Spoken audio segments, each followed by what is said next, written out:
Le royaume de France sous Louis XIV.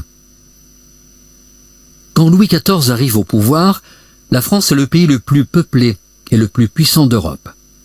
Mais le goût immodéré du roi pour les guerres et le luxe pèsent sur le peuple. Les paysans sont écrasés par les impôts.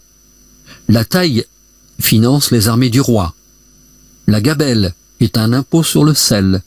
Les droits seigneuriaux consistent à verser aux seigneurs de l'argent et une partie des récoltes. La dîme revient à l'Église, elle aussi sous forme d'une part de récolte. De plus, entre 1661 et 1710, 3 vagues d'épidémies dues à de mauvaises conditions météorologiques déciment la population. Les plus pauvres sont réduits à faire du pain avec les glands et à manger de l'herbe bouillie. Pendant ce temps, Louis XIV est à Versailles.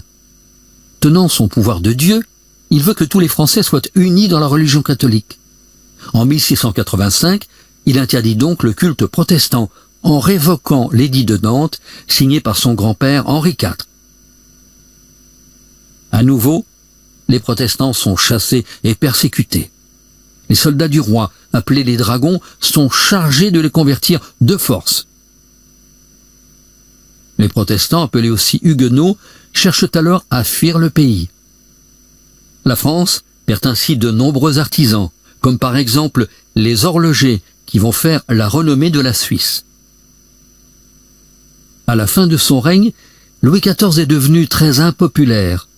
En 1715, il laisse un royaume très centralisé, mais ruiné.